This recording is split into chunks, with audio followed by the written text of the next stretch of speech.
This is the Create Your Own Life Show, episode 752, with David Kreiger. You can create an amazingly positive work from home culture if it's done right. But people still questioned it up until 4, 5, 6 months ago. But now this was thrust upon people. And I can't tell you how many people have said, wow, work from home is pretty amazing. And you can do a lot of the things that you do in a corporate setting, in a remote setting. And so I think we are, like you said, in an inflection point. We're going to see more remote work, which will allow for certain efficiencies, will allow people to, instead of work from home, it's kind of work from anywhere, right? So a lot of employees get to, work wherever they want and give them that freedom, which I think is amazing, because at the end of the day, one of the things that I think we all know is that happy employees are productive employees. This is the Create Your Own Life Show, where we interview people that are world-class performers, from Super Bowl champions to New York Times bestsellers to billionaires. We figure out what makes them tick and unpack it for you to do the same. I'm Jeremy Ryan Slate, and every Monday, Wednesday, and Friday, we help you to create your own life.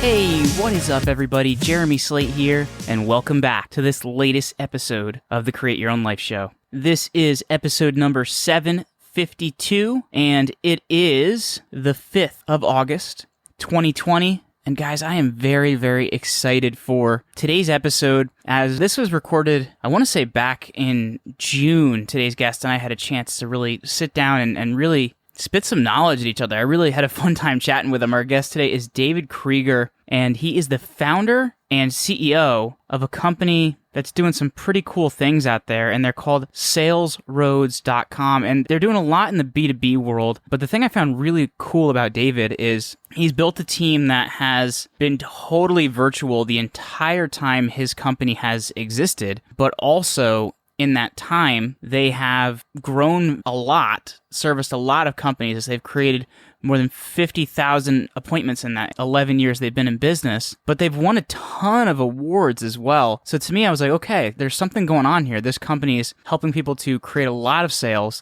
They've never actually worked in an office with everybody in the same place. And interestingly enough, they're doing it in a way where they're winning awards. I was like, something's going on here. So I called up David. I said, hey, is this David Kreiger? Any relation to Robbie Krieger of the Doors? He said, no, but I do get that question a lot. And we had a really great conversation around what it really looks like to have purpose in your company, purpose in your life, and purpose in your business. And, what it's like when those couple things align beautifully, like he's managed to do in his life. One of the things we're going to talk about is the COVID pandemic and how he's seen a lot of companies deal with it, and how they've been able to deal with it and actually grow through it and do very well, and how they're actually helping other brands to do the same thing. So we're going to talk about that as well. We're also going to dive into, what else do I have here? We're going to take a look at the top 1% sales leaders and what that looks like. And I think it's always interesting, right, when you're looking at the top people in any industry, because you're looking at, what makes them the best? What do they function on? And they're put together different than a lot of other people, which is one of the things you've seen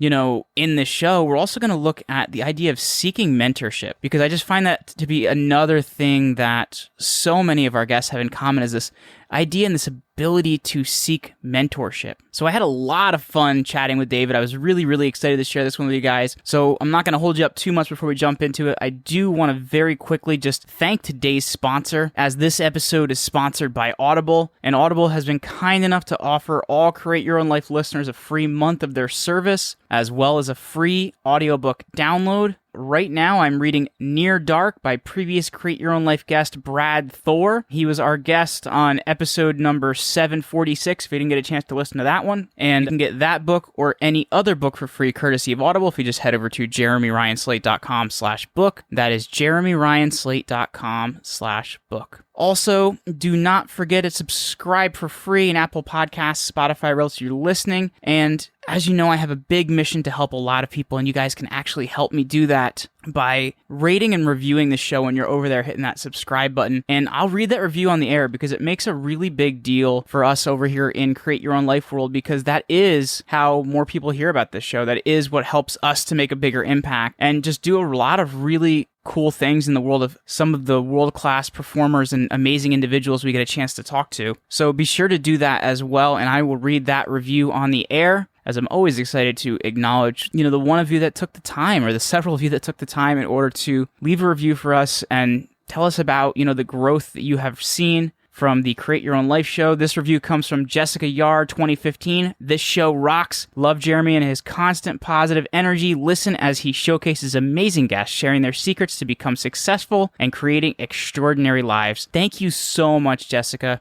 Everyone, if you want to hear your review read on the air, open up your mobile device right now and leave us a review, or head over to ratethispodcast.com/CYOL. All right, without further ado, let's get into this interview with David Kreiger.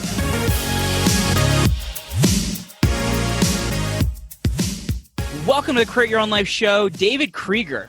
Hi, Jeremy. Thanks for having me on. Absolutely. And I got to ask, David, are we any relation to the guitarist in The Doors? I wish I could say yes, but that would be a sad no. We've tried to see if we have any relations. And actually, the genetic from him did go to my brother, but sadly not to me.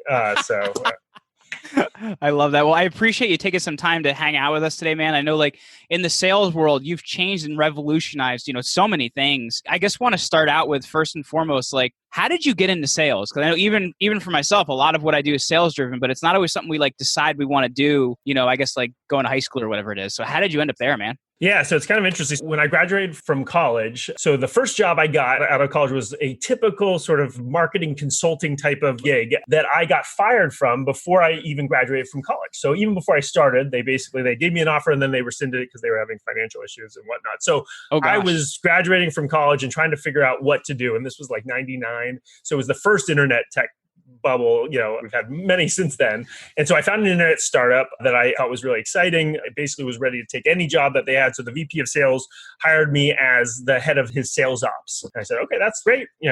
What is sales ops?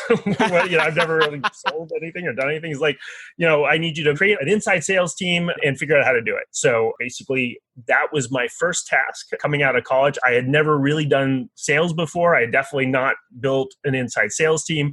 But for this internet startup, he was really one of my biggest, mentors in life. He basically just handed it over and said, listen, we need to build this and go figure out how to build it. And boom, I was in sales and sales management even before I even sold anything. So that was a little crazy. So I guess then coming at it like that, what was it like, I guess, learning that early on, how to manage other people? Because I think that is definitely a skill. And especially coming out of school, I don't think we're totally prepared for that. Yeah. So how did you learn how to manage other people, man? Yeah. And so I think one of my innate strengths, which has served me well, both in management, but also in sales, is first of all, I love to learn, and specifically I love to learn from other people and listen to other people. And so it was kind of an interesting dichotomy. I would, first of all, I just tried to learn everything I could about inside sales and what I needed to do, and from my mentor, who would give me ideas and point me in the right direction, but he definitely was of the mindset of, you go do it. So I've always been very curious and want to learn a lot of things, but then I also just like asking people and also making them my partners. So as I would bring people in, my first person who was part of the inside sales team, it was almost like, though I definitely technically managed them and they reported to me and I set the certain parameters around things, I looked at it as a partnership. And I was like, they had kind of more experience than I did. And I would ask them questions and we would collaborate on things. And so I would learn through that. But I also found that it's just a great way to manage, right? If you come as a manager with all the answers, you're going to get the answers that you already know, right? And you're not going to be able to broaden your horizons. You're not going to be able to find new things. You're not going to be able to grow yourself as a manager. And so has always been innate to me, but I think it served me well, especially as a young pup trying to build something I'd never built before. But even now, now that I've been in the industry for 20 years, I still take that mentality and I talk to my SDRs and what are their ideas? What are the things that we can do better? And it's amazing the types of things that you can do on a team if you approach it with that mindset.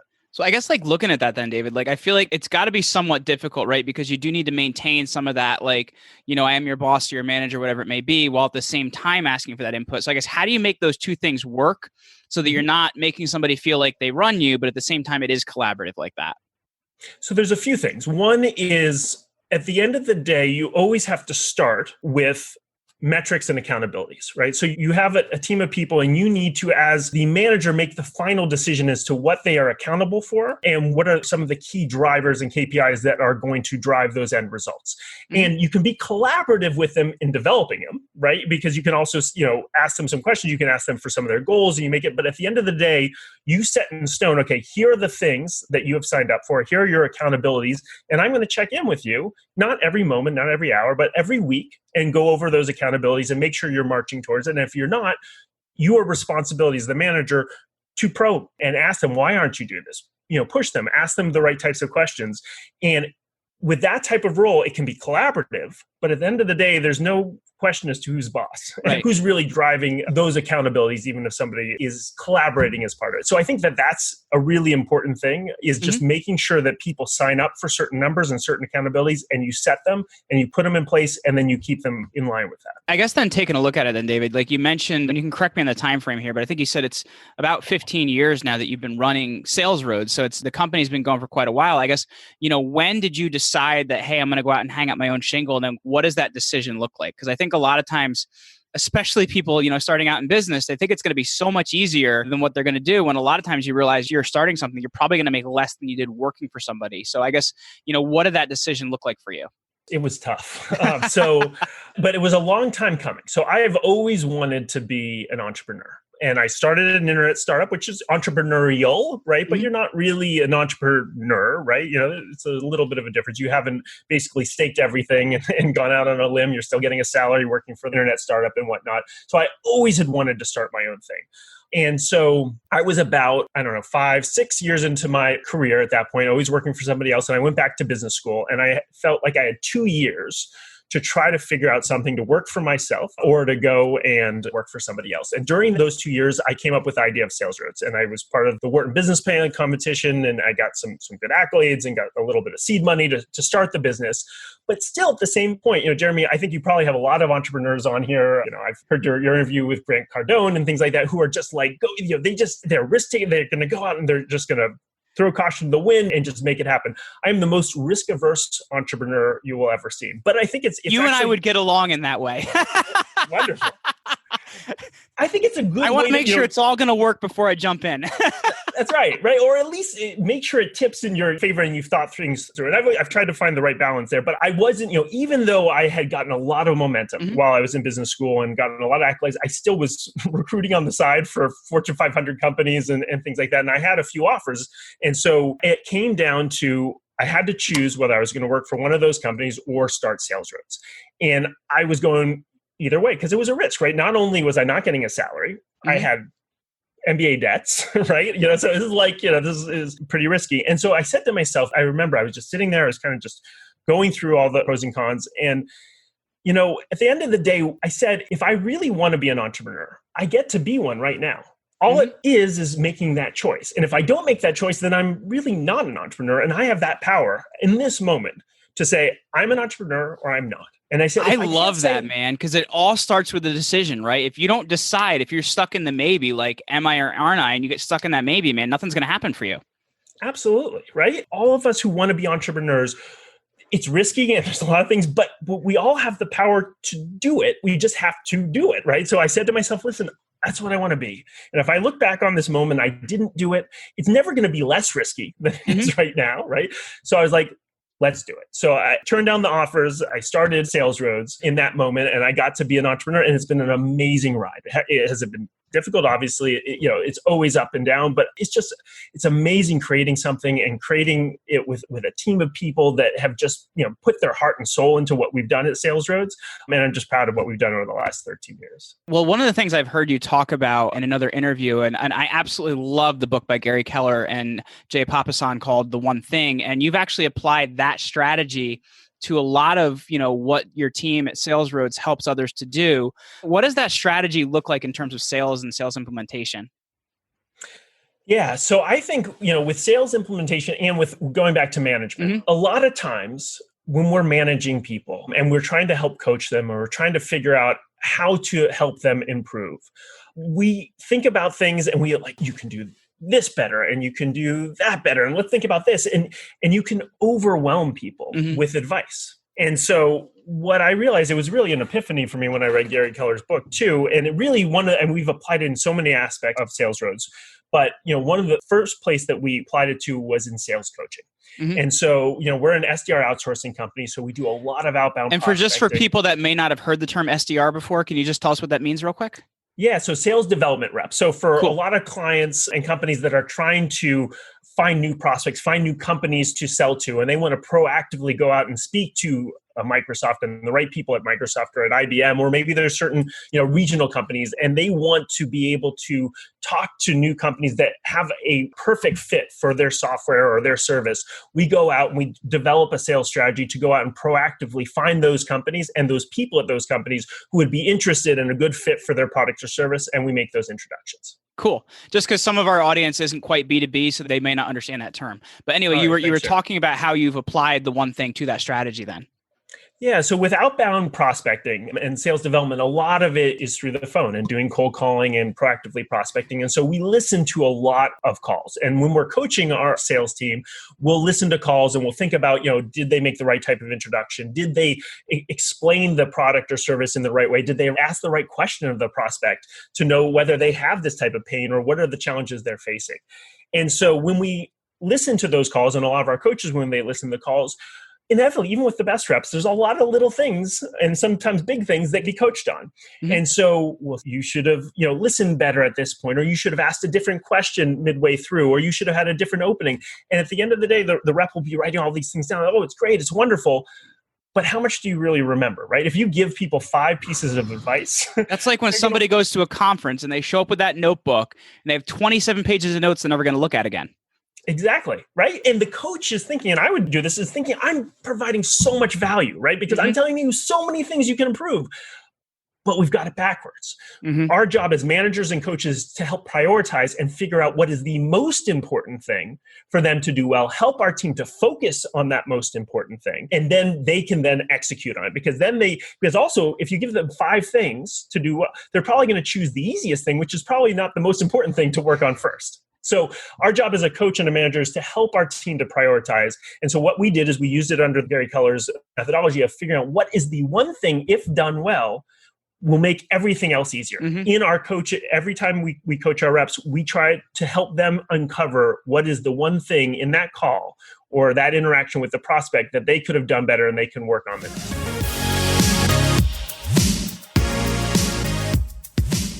So I want to quickly tell you about today's sponsor. This episode is sponsored by Gusto, and this is actually the payroll management system that we use at my company, Command Your Brand. We've used them for years, absolutely love them, and they offer modern, easy payroll, benefits, and HR service to small business across the country. They were even named Best Online Payroll by PC Mag, and as a listener, you'll actually get $100 free just for trying the service via an Amazon gift card if you just head over to jeremyryanslate.com/gusto and get your free trial. As I said, we have used Gusto at Command Your Brand to run all of our payroll, handle all of our taxes, all of that filing, and it makes it just a snap. We absolutely love them. So if you want to get started with Gusto and get a $100 Amazon gift card just for getting started, head over to jeremyryanslate.com/gusto and get started with Gusto today.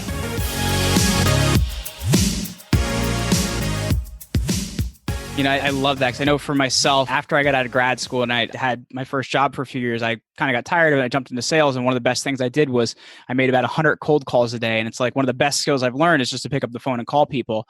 And I'm just curious from, all these, whether it's with SDRs or whether it's with these coaching programs, I'm sure there's a consistent thing that you've seen that comes up again and again and again, like that you're like, hey, we need to focus on blah. Like, has there been an overriding thing that comes up, let's say like 70% of the time? Because you were saying you're looking at these things and you focus on the one thing. Like, do you find that there's one thing that shows up at least more than the others? Listening. It's amazing. And especially in the sales profession, we love to talk and we think we have great things to say.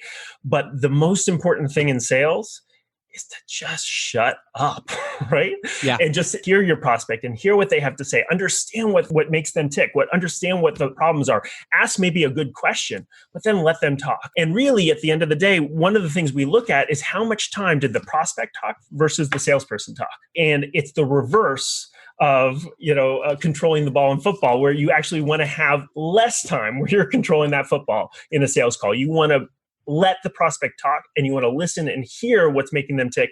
And then you can help them with whatever issue they're having with something that you have to offer as far as your product or service. I feel like it's cliche, but the phrase that God gave you 2 ears and 1 mouth for a reason, it remains true, man, through every sales cycle.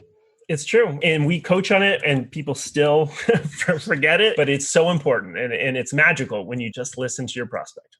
Well, I guess then looking at it then, since we're talking about, like things that we're doing right in the sales world, and you mentioned listening here, I guess when we're taking a look at it then, let's say the top 1% of salespeople, like what are they doing right that other people just aren't doing? Yeah. So I think that there is a few different things. One is either themselves or they're in an organization that makes prospecting a priority. And I might be a little biased, but there's a reason why we've grown so much over the past 13 years. And it's because it is really important in sales to go out and find new prospects. And what we do, a lot of times as salespeople is we wait for deals to come, or we have certain deals that we're working and we let that take priority. But the most people get a scarcity of prospects, right? Like they're like, I have these 10 people and I have to close these 10 people. And if you don't make the number bigger, man, you're not going to close anybody. Exactly. And what happens when those 10 deals go away, right? There's strength in a big pipeline. So the best salespeople, either they have a system themselves where they're going out and they're prospecting every day and finding new potential customers, or they have someone on their team that is doing it for them and making sure that their top of the funnel is strong. Because when the top of the funnel is strong, your bottom of the funnel is going to be strong, and it's going to give you confidence throughout. When you have a scarcity of deals, you're going to start cutting your costs to try to get deals in. When you have a big fat pipeline, we've all been there, right? You feel pretty darn confident, right? Well, and even like how you communicate with somebody, like when you have a scarce pipeline, the way you're going to communicate to a person is going to be much different than how you communicate if you have a solid pipeline, because you're going to listen, you're going to care about their needs and not thinking about, oh my gosh, I need this X number of dollars because I have to pay this many people or whatever it is. 100%, Jeremy. That's such a great point, right? Because when you're frenetic and you're like, you're going to do things just to get the deals in, and that's not what good selling is about. So having that big, robust pipeline, and it's done through proactive prospecting, either yourself or having a system through somebody else or an agency or whatnot doing that for you, is just the number one thing that I see that all-star salespeople always have, that big pipeline. The second thing we did touch on, it's listening, but the key important thing underneath listening is just knowing that if you understand your buyer and your prospect, you're going to be able to help them. And when you're able to help them, then you can sell them something, right? If you don't figure out what you can do to help their initiatives, the things that they find are important, you can try to force sales and you can use little salesy tactics and try to close them in certain ways. But first of all, it doesn't feel good. And secondly, you're going to sell less in the long term, because if you actually spend the time to listen to your prospects and help them, it's magical. And here's the other thing I think with listening is it's not even just on the sales call. One of the things that rock star salespeople do is they understand their target customers. And the way they do that is just by calling them and understanding what they do. It's a great technique to get better, and also close more, is just to call people in your universe and just say, what are the challenges you're having today? What are the things that your companies are facing, with no intention to sell them, right? Just learn about your customers. Those people who understand their customers are those that just rocket in sales. One of the things you mentioned there, and I just want to kind of build on this a little bit, like you talked about, and if I'm putting words in your mouth, you can correct me on this, but it's like shifting the needs of the prospect in front of your own as the salesperson, right? And I think like it's one of the hardest things to do, because maybe you are a commissioned salesperson, maybe you do have a small base pay, whatever it is. So like the sales you close are very important to you. But if you don't put that prospect's needs first, you're just not going to close the sale. 100%. And I heard this phrase actually on a podcast, because I love listening to podcasts. I love your podcast, Jeremy. But one person brought up, commission breath, right? And if you're a salesperson, that's a good one. I'm going to steal that. Right? I'm stealing it right now. It's not mine.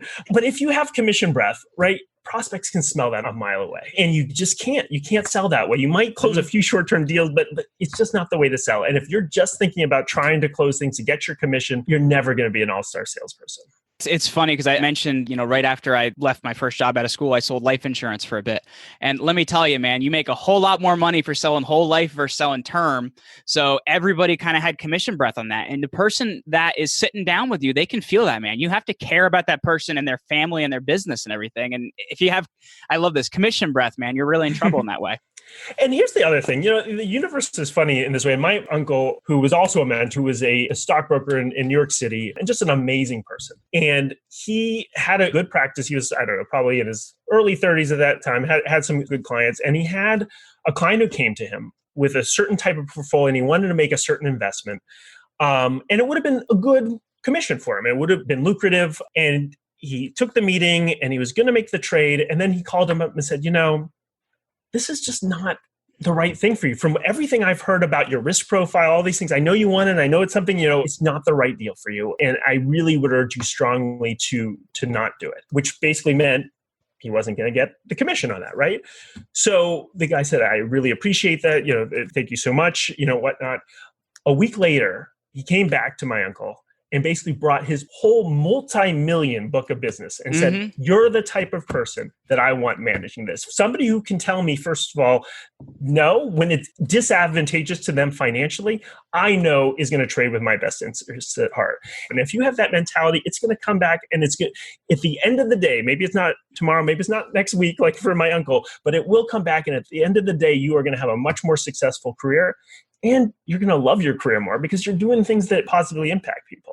Well, I love that too, because I've had that conversation several times with my director of business development. He'll come to me and he'll say, we got in this new possible account. I went over blah, blah, blah with them. What do I need to tell them to move them forward? And I've listened to it and I've been like, well, hey, man, we're actually not the right service for them. And those people have become some of our best referrers because you actually give a shit about people, man. You have to. 100%. So it goes around. Well, I guess then talking about giving a shit and things changing, the pandemic we're going through right now, it's very hard to ignore, David, and it's changed a lot of things. And I guess you specifically, I'm sure the B2B world has changed differently than other worlds have changed. How has your world and how has the B2B world changed? Yeah. So that is a completely loaded question, by the way. So yes, so it's hard not to have changed throughout all of this. But I think that a few things have changed and a lot of things really have changed for the better.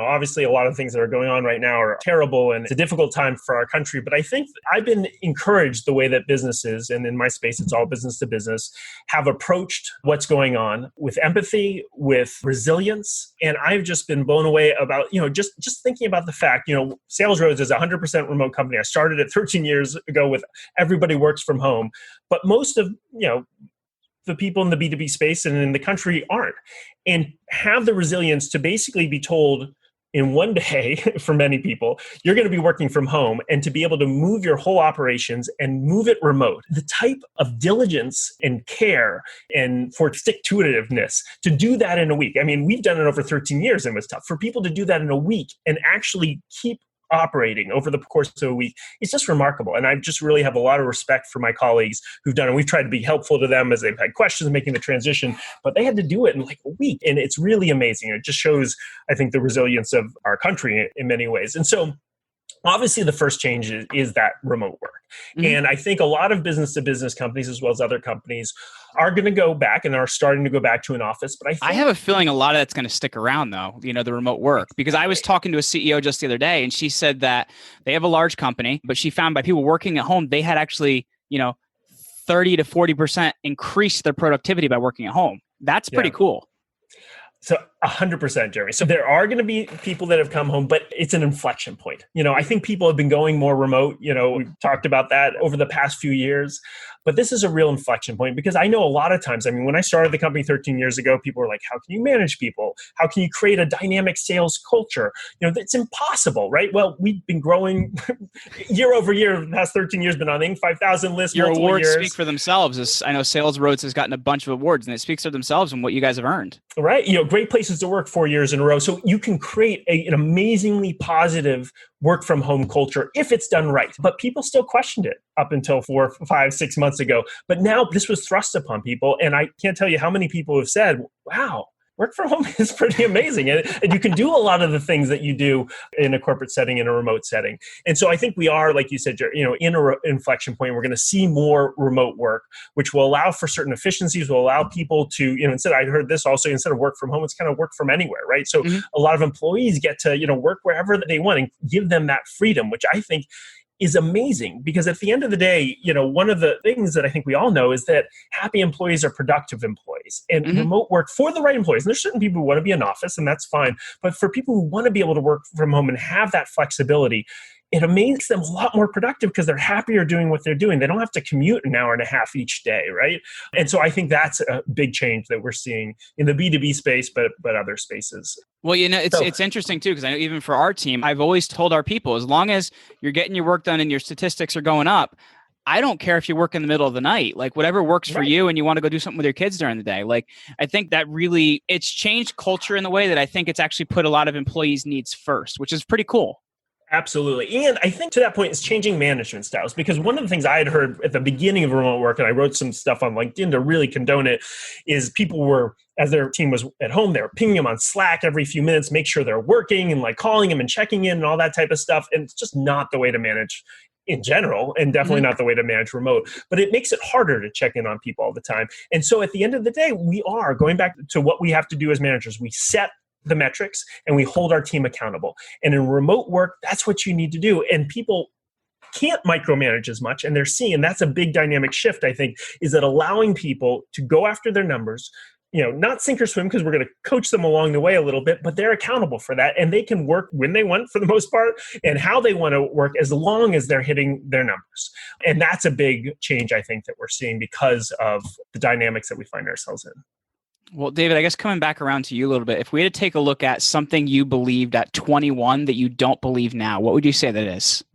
I think that, and I heard this, and maybe it's a little cliche, but I think that I've seen it time and time again, is that, I would hear a lot at 21, 22, and even when I was going into business school and whatnot, about the importance of developing a culture. And a culture in an organization. And I felt like, well, it's kind of frou-frou. You put like these words on a board and all that stuff, and then you think it's culture. And I think some companies do it in a way that is kind of, and they pay lip service to it.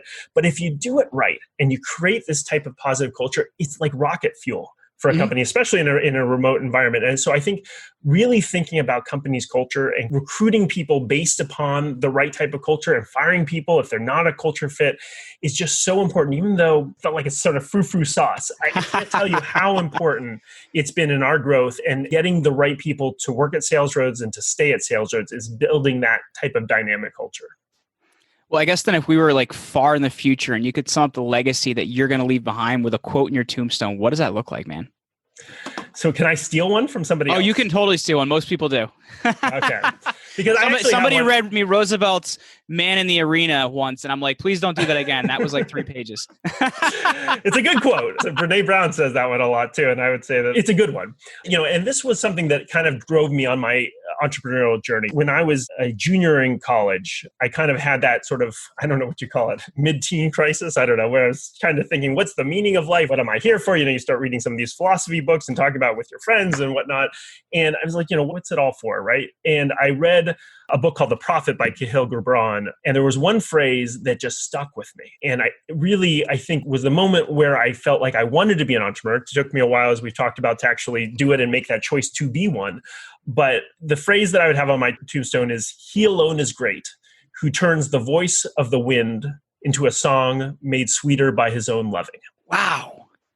And, we are born here as a people, right? We have all the things around us, right? That we're born into, but it is us. It's up to us to take those things. The wind, as Kahlil Gibran says, for me, the internet and wonderful salespeople, and mold it into something better because of our loving, not because we want to make a lot of money. It's great to make a lot of money, right? But for me, it's about creating that, and creating it because of something I touched was made better because I was here. And if I can look back on that and say the things that I have touched were made better because of my loving, then I feel like I've lived a worthwhile life. Well, David, this has been incredible, man. If people want to find out more about you and more about SalesRoad, where's the best place to go? So you can always come to our website, which is just salesroads.com. And then also I'm very active on LinkedIn. If people want to reach out to me on LinkedIn, have any questions, just want to say hi, about sales development, about just, anything, entrepreneurial journey, always reach out. I love talking to people on LinkedIn. And that's just David Kreiger, Kreiger on LinkedIn. Very cool. David Kreiger, thank you so much for hanging out with me today on the Create Your Own Life show. Thanks so much for having me, Jeremy. I enjoyed it a lot.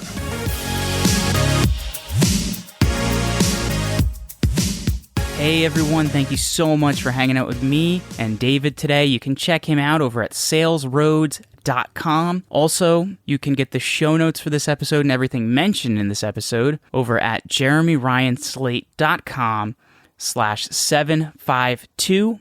Also, as you know, I have a huge purpose to help a lot of people, and you guys can actually help me do that by heading over to open your mobile device right now, subscribing, leaving us a rating and review, or you can do it by going to ratethispodcast.com/CYOL, and that will help you do that as well, and I will read that review on the air just because I appreciate you so much for doing that. Guys, we have a really, really exciting interview coming at you on Friday, because this is a little bit different, as I'm actually going to be interviewed on Friday, as it's going to be a mic swap episode, as the host of this episode is going to be Tony Watley. You guys may remember being back on this show way back. I'd have to double check and let you guys know what the episode number was, but he is a previous guest on the show. He's the host of the 365 Driven podcast. So he actually was like, hey man, I got a great idea. We're going to do a mic swap. You're going to interview me on my show, and I'm going to interview you on your show. I'm like, hey, that sounds pretty interesting. So, you guys get to know me a little differently and a little more on Friday, and also get the flavor that is Tony. So I'm really, really excited to dive into that one, share that one with you guys.